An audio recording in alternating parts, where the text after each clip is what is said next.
Suvarnakrupa jewellers private limited Kapadvanj આપના સુપ્રસંગોને યાદગાર બનાવવા નવીન ડિઝાઇન વિશાળ શ્રેણી સાથે ઓછી મજૂરી અને પ્રમાણિત ઘરેણાં ખરીદવા માટે સોના ચાંદીનો અદ્યતન શોરૂમ આપની એક વારની મુલાકાત કાયમી સંભાળનું બની રહેશે।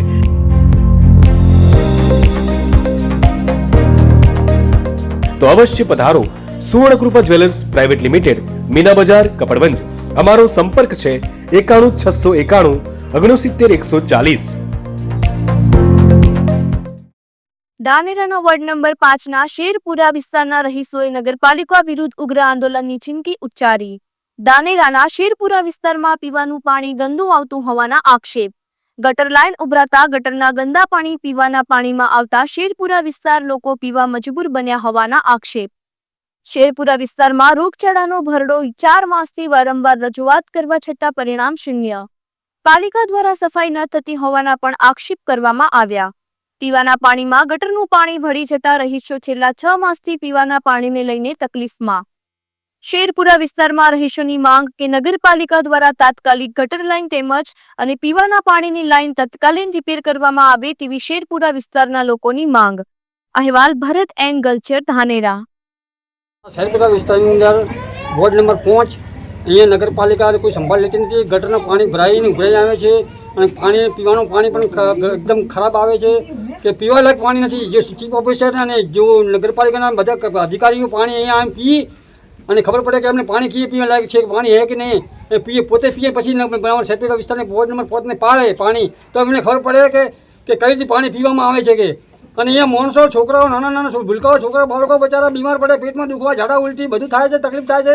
તો નગરપાલિકા ભોગવશે એનું અમારા દવાખાના ગરીબ મજૂર માણસો છીએ, મજૂરીમાં કરીને અમે અમારો રડતા છીએ અને મને દવાખાના પૈસા ક્યાંથી લાવવાના આટલા બધા કે જે પેટનું દુખવા, ઝાડા ઉલટી થાય, બધું થાય, તકલીફ થાય, છોકરાઓ, નાના બાળકોને મોટાને થાય તો અમારે પૈસા લાવવા ક્યાંથી? તો નગરપાલિકા ભોગવશે એના પૈસા।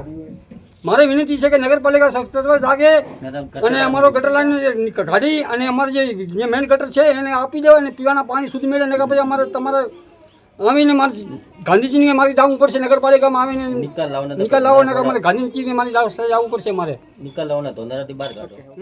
રજૂઆત તમે નગરપાલિકામાં કેટલી વાર કરી, પાણી કેવું આવશે, નગરપાલિકા તરફથી જવાબ શું મળે? મારી જાણ આનીમાં તો એવું છે કે લગભગ અમે 6 મહિનાથી રજૂઆત કરી રહ્યા છે નગરપાલિકાની અંદર અને છેલ્લા 3 મહિનાની અંદર પીવાના પાણીની અંદર એટલી ગંદકી આવે છે કે લોકો એ પાણી સૂંઘવા તૈયાર નથી। પીવાની તો વાત દૂર રહી, હવે મને તો ખબર જ નથી પડતી કે પાણી પીવાનું છે કે ગટરનું છે। હવે બંને પાણી મિક્સ થઈને આવે છે, લોકો બહુ હેરાન થાય છે, વારંવાર નગરપાલિકામાં રજૂઆત કરે છે। હવે આ નગરપાલિકા શેરપુરા વિસ્તારને એના વોર્ડ નંબર 5માં ગણે છે કે નથી ગણતી એ પણ ખબર નથી। હવે આ નગરપાલિકાને મેં શેરપુરા વિસ્તાર વતી બધા હાથ જોડીને કહીએ છીએ તમે તાત્કાલિક ધોરણે એના પગલાં લો, નગર અમે ઉગ્ર આંદોલન કરીશું। નગરપાલિકાની અંદર આ જ પાણી તમને બળજબરીથી પાવાના છીએ અને તમારા નગરપાલિકાની અંદર આ ગટરના પાણી વેળમછેડ થવાના છે। એ પાછી ગટર લાવો, આ ગટરની સમસ્યા મારે ગટર મોયેલું પાણી મિક્સ થાય, મારે ગટરનું પાણી આવે કે તે ડાયરેક્ટ પાણી છોડો કોઈ થાય જ નહીં પડતી। મારે કયું પાણી પીવું? બસ મારે પાણીનો નિકાલ લાવો, બીજું મારે કોઈ નહીં જોઈતો। મારું નામ રમીલાબેન। આ પાણી પીવાનું હોય, આ ગટરનું અને બે મિક્સર થઈને પાણી આવે, એકલું પલીથી જેવું પાણી આવે। આ મારું પાણી કેવી રીતે પીવું કેવી રીતે? છોકરાને નવડાવવા કેવી રીતે? કપડાં ધોવા લાયક આ પાણી નથી। અમારા છોકરા બીમાર પડી રહ્યા છે।